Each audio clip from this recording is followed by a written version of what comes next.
Ashamaa hordoftoota kiyya kabajamoo fi jaallatamoo guyyaa har'aa viidiyoo barnoota guddaa isiniif qabadheen dhufee jira. Warroonni chaanaalii kiyya haaraa taatan chaanaalii koo subscribe gochuudhaan maatii ta'a. Egaa viidiyoo kana irratti nyaata hirriba dura yoo nyaanne dhiibbaa nurratti qabanii fi nyaata yoo nyaanne gaarii ta'an qabadheen dhufee jira. Hanga dhumaatti na faana tura. Egaa yeroo baay'ee guyyaa hojiidhaan dadhabaa oollee gallee boqonnaa goona jennee yeroo rafuu barbaannetti hirribni hin qabu ta'a. Kuni maali jettanii of gaafattanii beektu? Kana keessatti garuu nyaanni nu nyaannu gahee guddaa taphata. Tole hordoftoota kiyya amma nyaata yoo hirriba dura nyaanne dhiibbaa nurratti qaban isinitti himaa na hordofaa. Tokkoffaa kuduraa fi fuduraa. Kuduraa fi fuduraaleen qaama keenyaaf gaarii ta'anii garuu halkan nyaannee rafuun dhiibbaa nurratti qabu. Sababni isaa fakkeenyaaf burtukaanaa fi loomiin asiidii waan qabaniif tokkoffaa onnee keenya irratti nu gubuu danda'an.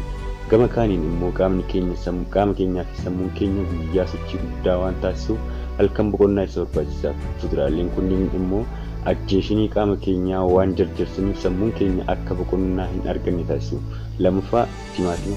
Timaatimni qaama keenyaaf bu'aa gaarii qaba. Keessattuu qodaan yookaan foon qaama keenyaa sababoota garaagaraatiin miidhamuu danda'a. Timaatimni immoo akka deebi'ee sirraa'u taasisa. Ta'es garuu yeroo rafuu barbaannetti nyaachuun hin barbaachisu. Sababni isaas timaatimni of keessatti keemikaala termiik jedhamu qaba. Inni fakkeenya akka amino asiidiiti. Keemikaalli kun sammuu keenya keessatti keemikaala neurofeenaafiin jedhamu akka maddu taasisa.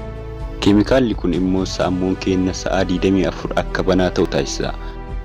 Inni sadaffaan immoo buna. Bunnis faayidaa mataa isaa qaba. Fakkeenyaaf ujummoon dhiigni keessa socho'u akka qulqullaa'u taasisa. Bunni garuu keessa isaatti kaafinii qaba. Kaafiniin immoo keemikaalota sammuun keenya akka banaa ta'an godhu keessaa isa tokko. Sammuun keenya yoo boqonnaa hin argatin immoo qaamni keenya guutuun boqonnaa hin argatu. Kan kanarraa hafeen nyaata kaafiniin keessatti argamu nyaachuun hin barbaachisu.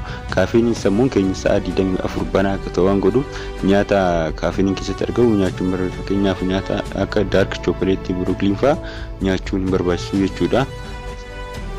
Egaa nyaata hirriba dura nyaachuu hin qabne hangana eegalaallee booda amma immoo nyaata hirriba dura yoo nyaanne faayidaa nu qabanii fi hirriba gahaa akka argannu taasisanitti dabarra. Tokkoffaa qurxummii.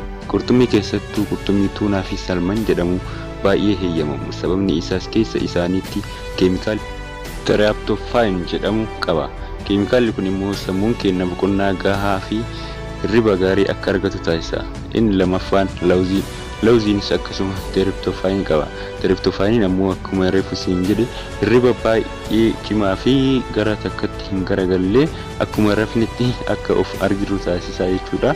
Keemikaalli kun jechuudha. Keemikaalli kun baay'ee barbaachisaadha. Egaa inni sadaffaan aannanii. Aannan immoo meelaatoonii of keessaa qaba. Meelaatooniin immoo hormooniidha. Hormooniin kun ammoo hirriba gahaa akka rafnu fi boqonnaa gahaa akka argannu kan nu taasisudha jechuudha. Gama biraatiin immoo dhugaatiiwwan hormoonii qaban fayyadamuun baay'ee kan nu barbaachisudha jechuudha. Sammuun keenya boqonnaa gahaa akka argatu kan nu taasisu jechuudha. Inni afuraffaan immoo dammis akkasuma boqonnaa gaarii akka argannu kan nu taasisuu fi kan nu qabbaneessu sammuu keenya kan qabbaneessu ta'uudha. Egaa hordoftoota kiyya kabajamoo fi jaallatamoo viidiyoo har'aa irratti hubannoo gaarii akka argattan abdiin qaba. Yeroo biraa viidiyoo biraatiin hanga walitti deebinutti nagaan naa ta'a. Warroonni chaanaalii kiyya haaraa taatan chaanaalii kiyya subscribe naa godhaa. Bye.